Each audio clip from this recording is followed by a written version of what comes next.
Hello friends, welcome to Indian market. I hope आज का दिन बहुत ही अच्छा गया होगा। यस, डेफिनेटली मॉर्निंग का मूवमेंट बहुत अच्छा था। बाजार में एक गैप डाउन की एक्सपेक्टेशन थी।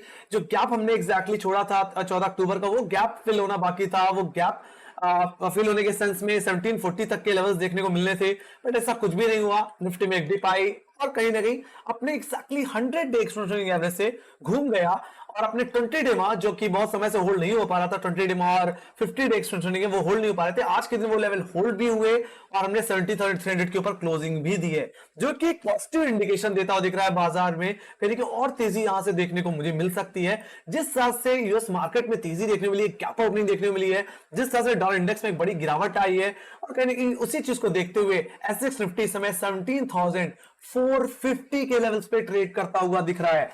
कहीं ना कहीं कल के दिन एक और गैप अप ओपनिंग की होने के चांसेस देखने को मिल रहे हैं। डेटा जैसे कि मैंने बोला बहुत ज्यादा पॉजिटिव था, और जिस तरह से हमने 20 डे को लेवल्स को होल्ड किया, जिस तरह से हम 17,300 रुपए के ऊपर क्लोज हुए, कहीं ना कहीं तेजी अब 17,400 और 17,500 की तरफ भी मुझे कल के दिन लेके जाती हुई दिख सकती है। बात करते हैं कल के दायरे की, तो मेरे लिए फर्स्ट रेजिस्टेंस रहेगा 17,400 का लेवल, जो कि इमीडिएट बेसिस पे अच्छी खासी कॉल राइटिंग होल्ड करता है। यहाँ पे लगभग 40 लाख का वाई देखने को मिलता है। वहीं पे अगर सेकंड रेजिस्टेंस की बात करूं तो 17,430 का लेवल, जिसका रेफरेंस मैंने एग्जैक्टली 6 अक्टूबर के हाई से ले रखा है। अगर ये लेवल निकल गए, 6 अक्टूबर के हाईज पे अगर कट गए, तो ये तेजी मुझे लेके जाएगी अपने सबसे बड़े रेजिस्टेंस लेवल 17,500 के लेवल्स पे। और yes, definitely if we come above 17,500, बाजार का मूड माहौल तेजी की तरफ जाता हुआ दिखेगा। जैसा मैंने पिछले हफ्ते बोला था कि बाजार जब तक 17,500 से लेकर के 17,000 के रेंज में है, तब तक मैं न्यूट्रल ही रहूंगा, लेवल बाय लेवल ट्रेड करूंगा। बाकी अगर 17,500 के ऊपर जाएगा तो मैं एग्रेसिवली बाइंग करके चलूंगा, एक तरह से बुलिश होकर के चलूंगा। और ये तेजी मुझे मेरा यही मानना है, 17,500 का लेवल कट गया कल के दिन, तो ये तेजी फिर कहीं ना कहीं 17,720 की तरफ और 17,800 की तरफ लेके जाती हुई दिख सकती है। That will be my second target guys, if we break 17,500। 17,500 के बाद सबसे ज्यादा कॉल राइटिंग 17,700 के लेवल्स पे देखने मिलती है, ना कि 17,600 पे। तो एक अच्छा मोमेंटम मुझे देखने को मिल सकता है guys. We can see 17,700 levels if we sustain above 17,500 also. Okay, so ये बात होगी अपसाइड की। डाउन साइड में अगर मैं बात करूं, मैं मंदी तब तक नहीं करूंगा जब तक 17,300 का बेस जोन, जहां पे आज के दिन अच्छी पुट राइटिंग ऐड ऑन होती दिखी है, यही मेरे लिए कल के दिन मॉर्निंग में फर्स्ट बेस की तरह काम करेगा। तो यहाँ पे सेकंड बेस जो रहेगा 17,240 का लेवल, जो कि एक्जैक्टली हमारा 20 डे मा एंड 50 डे में होल्ड करता हुआ दिखता है। अगर ये लेवल चला जाता है तो मेरा जो टारगेट बन के आएगा वो 17,100 का रहेगा, फर्स्ट टारगेट, जहां पे हमारा 100 डे एक्सटेंडिंग एवरेज है। और हाँ, 17,100 का लेवल गया तो हम 17,000 की तरफ दोबारा जाते हुए दिखेंगे। यस, डेफिनेटली गैप अभी भी पेंडिंग पड़ा हुआ है, ऐसा भी नहीं गैप फिल नहीं हुआ। 14 अक्टूबर का गैप अभी भी थोड़ा सा पेंडिंग है, तो उसको फिल करने के सेंस में कहने कि हम 17,100 और 17,040 तक के लेवल्स देख सकते हैं टेक्निकली इस ट्रेंड लाइन के हिसाब से। इस ट्रेंड लाइन का रेफरेंस मैंने आखिर कहां से लिया, तो इस ट्रेंड लाइन का रेफरेंस एग्जैक्टली आपके कहीं ना कहीं जो लोस थे 30 सितंबर के, उनसे, और कहीं ना कहीं आपके 13 अक्टूबर के लो से ले रखा है। मेरा यही मानना, अगर गिरावट ज्यादा आई भी तो कहीं ना कहीं इसको 20 डेमा को तोड़ना पड़ेगा। अगर मंदी करनी है तो 20 डेमा के नीचे आइए, 17,240 के नीचे, 17,240 के नीचे ही आपको शॉर्ट करना है। और लाइक कहां तक, 17,100, जो कि एग्जैक्टली 17 अक्टूबर के लोज है, और 17,040, उस सेंस में पूरा गैप सेटल आउट होता हुआ मुझे दिखेगा। फिर बाजार में एक दोबारा बाउंस देखने को मिल सकता है। जिस तरह से डॉलर इंडेक्स में कमजोरी आ रही है, जिस तरह से यूएस मार्केट कहीं कि आज के दिन रिकवर होते हुए दिखे, मैं ये मानना है इसका पॉजिटिव इंपैक्ट बाजार में पड़ता हुआ दिखेगा।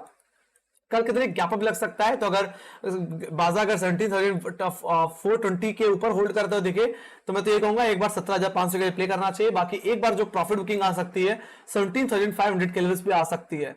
बाकी अगर रिट्रेस हो जाए सेकंड टाइम में, अगर 17,500 टूटे, तो फिर आप एग्रेसिवली लॉन्ग करके चल सकते हैं। मैं तो ये कहूंगा 17,500 के ऊपर आप एग्रेसिवली लॉन्ग करके चल सकते हो। और लाइट तो कल का ओपनिंग दायरा 17,400 से लेकर के 17,300 का मैं एक्सपेक्ट करके चल रहा हूं फिलहाल। बाकी अगर बड़ा गैप अप हुआ तो ये तेजी चेंज होकर के 17,500 तक जाएगी, और फर्स्ट टाइम में कोई रेजिस्टेंस ब्रीच नहीं होता तो दोबारा रिजेक्शन मिलेगा, 17,400 का सपोर्ट मिलेगा।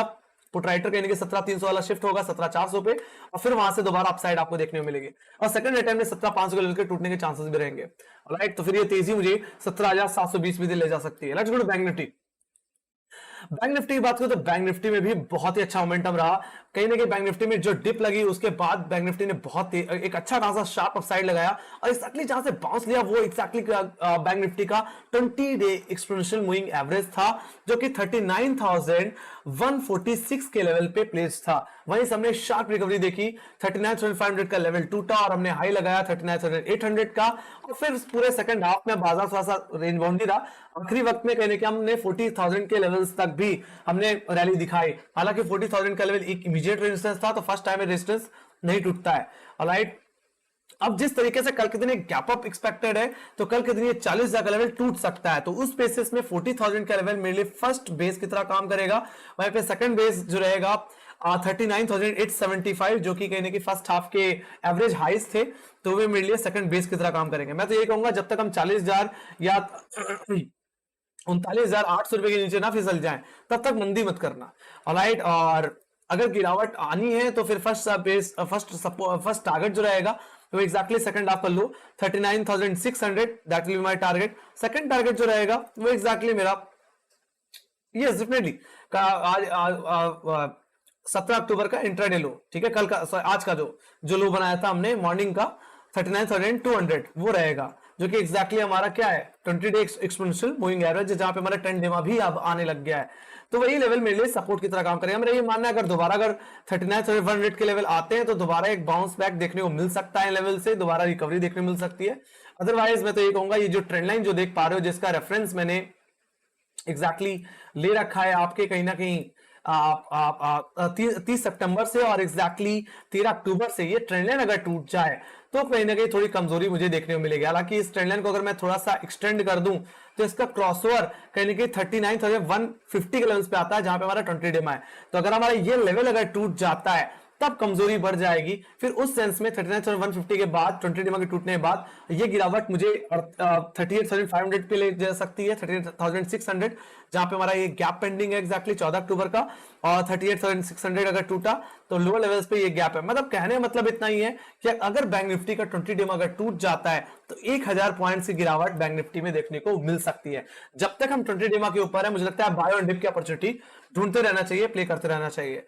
बाकी मेरे लिए हायर लेवल्स में अगर मैं बात करूं तो 40,400 का लेवल फर्स्ट रेजिस्टेंस की तरह, तो 40,550 का लेवल मेरे लिए सेकंड रेजिस्टेंस की तरह काम करेगा। 550 का लेवल एक्जैक्टली मेरे 23 सितंबर के हाईज थे। ऑलराइट, तो 40,500 हालांकि एक अच्छा खासा कॉलेटर का एरिया भी है 40,000 के बाद। ऑलराइट, तो अगर ये लेवल निकल जाता है तो we can see 41,000 levels also. Okay, तो ओपनिंग जो रेंज रहेगी 40,500 से लेकर के 40,000 की रहेगी। इसी रेंज में कहने की बाजार में उठा बैठक कल के दिन देखने को मिल सकती है। कल के दिन गैप एक्सपेक्टेड है तो हम 40,000 के ऊपर खुलते हुए दिख सकते हैं। उसी हिसाब से मैंने यहाँ पे रेंज मार्क की हुई है गाइस। ऑलराइट, और जो 39,500 वाला पुट राइटर रहेगा वो शिफ्ट हो जाएगा 40,000 के लेवल से, और 40,000 वाला कॉल राइटर 40,500 के लेवल से शिफ्ट हो जाएगा। तो 500 पॉइंट की रेंज में कल के दिन बाजार में ट्रेड होती हुई दिख सकती है। Let's go to option chain. Option chain में भी चल लेते हैं एक बार। सबसे पहले अगर मैं चलना चाहूं निफ्टी की ऑप्शन चेन में, तो निफ्टी में जैसा कि आज के दिन मैंने बोला कि आज के दिन 17,300 के लेवल से फ्रेश पुट राइटर्स ऐड होते हुए दिखे हैं, 17,200 के लेवल से भी पुट राइटर्स ऐड होते हुए दिखे हैं। कल के लिए इमीडिएट सपोर्ट जो रहेगा 17,300 का रहेगा। जिस तरह से गैप एक्सपेक्टेड है उस बेसिस से 17,300 वाला जो कॉल लेटर वो अनवाइंड करेगा और शिफ्ट हो जाएगा 17,500 के लेवल से। ऑलरेडी कहने के 17,500 के लेवल से अच्छी खासी कॉल राइटिंग मुझे देखने को मिल रही है। सो कहीं ना कहीं मेरे लिए जो कल के दिन मेजर हर्डल रहेगा 17,500 का लेवल, 17,400 का लेवल मेरे लिए इमीडिएट रेजिस्टेंस की तरह काम करेगा। ऑलराइट, तो अगर 17,400 अगर गया 17,500, 17,500 के बाद सबसे ज्यादा कॉलेटिंग कहां देखने को मिल रही है 17,700 के लेवल पे जहां पे 53 लाख का ओआई है। 17,600 का लेवल भी नहीं। तो वही चीज निफ्टी में भी मैंने बताया इसीलिए आपको कि 17,500 का लेवल अगर टूट जाता है तो टेक्निकली जो लेवल आता है 17,720 का ही लेवल देखने को मिलता है। तो वहां तक की अपसाइड मुझे फिर देखने को मिल सकती है। एक बुलिश बुल रन स्टार्ट हो जाता है 17,500 के ऊपर। ओके, सो कल की रेंज 17,300 से लेकर के 17,500 की मुझे दिख रही है। ऑलराइट, तो ये बात हो गई निफ्टी की। Let's go to bank Nifty. तो डेटा पॉजिटिव है, हाई लेवल पे कॉल राइटिंग हो रही है, लोअर लेवल से पुट राइटर्स दोबारा अपसाइड की तरफ आते हुए दिख रहे हैं, तो एक अच्छी तेजी बाजार में बन सकती है। वहीं बैंक निफ्टी की बात करूं तो बैंक निफ्टी में आज के दिन 40,000 के लेवल्स पे भी इमीडिएट बेसिस पे पुट राइटिंग ऐड होती हुई दिखी है। कल के दिन अगर हम गैप अप लगाते हैं और तो फिर होल्ड करते हैं 40,000 के ऊपर तो ये 40,000 के लेवल्स पे पुट राइटर्स अपनी ग्रिप लेते हुए दिखेंगे। तो वहीं 40,000 पे बैठा जो कॉल राइटर है वो अनवाइंड करेगा शिफ्ट होगा अपने नेक्स्ट लेवल पे 40,500 के लेवल्स पे, जहां पे 19,74,000 का भाई देखने को मिलता है। ये मेरे लिए कल के लिए दिन एक नेक्स्ट रेजिस्टेंस लेवल की तरह काम करेगा, इमीडिएट रेजिस्टेंस की तरह काम करेगा, सॉरी। ऑलराइट, सो 40,500 निकला तो सीधे 41,000 के लेवल देखने को मिलेंगे। चलो 41,000 के लेवल से ही देख लेते हैं कितनी कॉल राइटिंग मुझे 41,000 के लेवल्स पे देखने को मिल रही है। तो अगर मैं 41,000 के लेवल्स पे देखो तो यहाँ पे लगभग 20,75,000 को देखने को मिल रहा है। ये कहने की 40,500 से भी ज्यादा है। ऑलराइट, तो 40,500 गए तो 41,000 के रैली भी कंटिन्यू होती हुई मुझे दिख सकती है। वहीं पे अगर मैं डाउनसाइड की बात करूं तो कहीं ना कहीं मेरे लिए 40,000 का लेवल सपोर्ट की तरफ, और इसके नीचे जहां सबसे ज्यादा पुट राइटर्स है वो कहने की 39,500, ये मेरे लिए इस हफ्ते का सबसे बड़ा बेस जोन रहेगा 39,500 का लेवल, और 20 डे एक्सटेंशन मूविंग एवरेज जो कि 39,150 के लेवल्स पे आता है, जहां पे 29,46,000 को आई है। ओके, तो ये जो पुट राइटर बैठे हैं 39,500 वाले वो शिफ्ट हो जाएंगे 40,000 के लेवल्स पे, और 40,000 वाला कॉल राइटर 40,500, मतलब 500 पॉइंट्स की शिफ्टिंग कल के दिन अपसाइड की तरफ देखने को मिल सकती है, यानी कि तेजी के इंडिकेशन ही देखने को मिल सकते हैं। डेटा पॉजिटिव है। बात करें ग्लोबल इंडिसेस की तो ग्लोबल इंडिसेस में यूएस मार्केट आज के दिन बहुत अच्छी खासी तेजी लगाता हुआ 10,500 का लेवल दोबारा रिगेन कर लिया 350 पॉइंट की तेजी के साथ यूएस मार्केट। तो वहीं पे बात करें यूरोपियन मार्केट्स की, यूरोपियन मार्केट 1% 1.8% 1.7% के साथ ट्रेड करते हुआ तो पूरी इन ग्रीन है, पूरी तरह बुलिश है। वहीं एशियन बाजारों की बात करें तो एशियन बाजारों में आज के दिन मिला जुला असर देखने को मिला, बट ओवरऑल इन ग्रीन ही बाजार बंद हुआ, ज्यादा बड़ी गिरावट के साथ नहीं। वहीं एसडीएक्स निफ्टी भी कहने की 17,400 के ऊपर ट्रेड कर रहा है, वो भी 124 पॉइंट की बढ़त के साथ 17,440 के लेवल्स पे। सो एक अच्छा मोमेंटम देखने को मिल रहा है। तो अगर आज के दिन डॉ जोन्स और नैस्डैक अपना लेवल होल्ड कर जाते हैं तो मुझे लगता है गैप होल्ड कर जाते हैं तो ये definitely will see definitely a gap up. Okay, so FIS की बात करूं, अगर मैं यहाँ पे एफआईएस डीआईएस की बात करूं तो आज के दिन नेट खरीदारी देखने को मिली है लगभग 1,200 करोड़ की खरीदारी, जिसमें एफआईएस ने थोड़ी सी बिकवाली के पिछले दिन के कंपेयर में बिकवाली कम हो रही है इनकी 372 करोड़ की बिकवाली, जिसमें डीआईएस ने आज के दिन एग्रेसिवली बाइंग की है, लगा उतनी बाइंग जितनी मुझे कहीं ना कहीं 14 तारीख को देखने को मिली थी, 17 तारीख आज के दिन भी उतनी देखने को मिली, लगभग 1,600 करोड़ की खरीदारी कहने की डीआईएस ने की है। तो आज के दिन डीआईएस बहुत ज्यादा एग्रेसिव थे। बैंकिंग स्टॉक्स में जिस तरह से बाइंग देखने को मिली थी काफी हद तक बाजार ने सपोर्ट किया अपसाइड की तरफ जाने में, बैंक निफ्टी ने काफी सपोर्ट किया बैंक निफ्टी को अपसाइड में जाने में। राइट, सो कल के दिन में बाजार में एक तेजी देखने को मिल सकती है गाइस, बहुत अच्छा मोमेंटम देखने को मिल सकता है। वहीं पे आप नैस्डैक की बात करें तो नैस्डैक में सीधे सीधे हमें गैप ओपनिंग देखने को मिली है एग्जैक्टली 10,500 के लेवल सब होल्ड होते हुए दिख रहे हैं, और मेरा भी यही मानना है कि आज के दिन 10,500 का लेवल होल्ड हो जाता है तो एक अच्छा मोमेंटम मुझे देखने को मिल जाएगा। तो ये गैप अगर पेंडिंग रह गया तो अच्छी बात है, अगर गैप सेटल आउट होता है ओवरनाइट तो फिर प्रॉब्लम देखने को मिलेगी। मैं तो ये कहूंगा गैप अगर पेंडिंग रह जाए और 10,500 रुपए के ऊपर क्लोजिंग दे दे तो कल के दिन गैप अप होना तय है गाइस। वहीं पर बात करूं डाउ जोन्स की तो डाउ जोन्स दोबारा अपनी ट्रेंड लाइन के ऊपर निकला है और कहने के 450 पॉइंट की बढ़त के साथ 30,000 के ऊपर होल्ड करता हुआ 30,000 के ऊपर होल्ड करता हुआ, ये सबसे अच्छी पॉजिटिव आज के दिन ओपनिंग देखने को मिली है।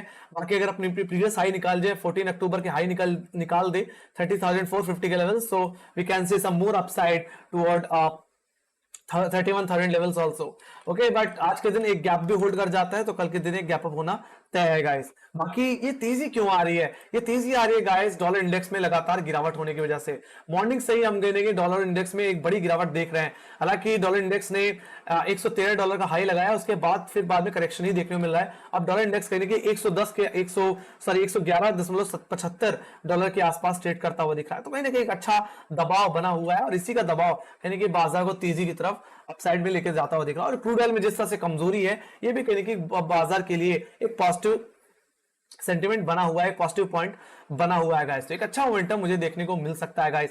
बाकी जाने से पहले मैं एक चीज और दिखाना चाहूंगा यहाँ पे, बैंक निफ्टी के मामले में दिखाना चाहूंगा गाइस। और मेरा भी यही मानना है बैंक निफ्टी जिस तरह से बैंक निफ्टी का जिस तरह से चार्ट स्ट्रक्चर देखने को मिल रहा है, बैंक निफ्टी में और ज्यादा बुलिशनेस मुझे आती हुई दिख सकती है। और यहाँ पे मैं फिबोनाची ड्रॉ करके दिखाऊंगा एग्जैक्टली। तो जो पिछली बार जो करेक्शन मुझे जो देखने को मिला था बैंक निफ्टी, वो एक्जैक्टली फिबोनाची का 50% रिट्रेसमेंट था। अधिकतर स्टॉक्स इंडिसेस अपने 50% और 61.8% से करेक्ट हो जाते हैं। और 61.8% कहां आता है फिलहाल? वो आता है 40,020 के लेवल्स पे। तो अगर आप इतना समझ जाओ कल के दिन अगर 40,020 के ऊपर निकल गए तो फिर बैंक निफ्टी में तेजी मुझे देखने को मिल जाएगी गाइस। फर्स्ट अटेम्प्ट हम नहीं निकाल पाया था, करेक्शन आ गया था, और सेकंड अटेम्प्ट लगाते हुए दिख रहे हैं। तो अगर फिबोनाची का 61.8% के ऊपर अगर हम क्लोजिंग देना शुरू कर दें तो एक बड़ी रैली देखने को मिल सकती है। रैली 40,800 और 41,600 की तरफ भी जाती हुई दिख सकती है, जो कि एक्जैक्टली हमारे कहीं ना कहीं डबल टॉप फॉर्मेशन से कहीं ना कहीं 20 सितंबर और कहीं ना कहीं 14 सितंबर के लेवल्स पे तो एक अच्छा मोमेंटम देखने को मिलेगा। अदरवाइज 50%, 61.8% एक मैक्सिमम लेवल है रिवर्सल का। तो अगर यहां से अगर कनेक्ट हो गया तो फिर एक बड़ी गिरावट आएगी, और लो लेवल्स पे मीनिंगफुल गैप पेंडिंग पड़ ही हैं, आपको ही पता है। राइट, तो करेक्शन आना है तो 40,000 के नीचे ही आना है, अदरवाइज 40,000 कल के दिन होल्ड हो गया तो तेजी आपको 1,000 1,500 पॉइंट ऊपर और लेके जाएगी। राइट, तो यही चीज मुझे दिखानी थी गाइस। तो इसी के साथ guys, thank you much for watching. Make sure like subscribe कर देना, और टेलीग्राम चैनल लिंक ज्वाइन के लिंक डिस्क्रिप्शन बॉक्स में। मार्केट रिलेटेड जितनी न्यूज आती है वहां पे अपडेट होती रहती है गाइस। इसी के साथ bye bye guys, take care.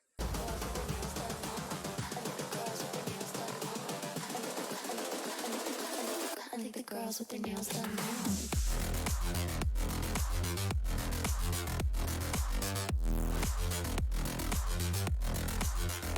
Girls with their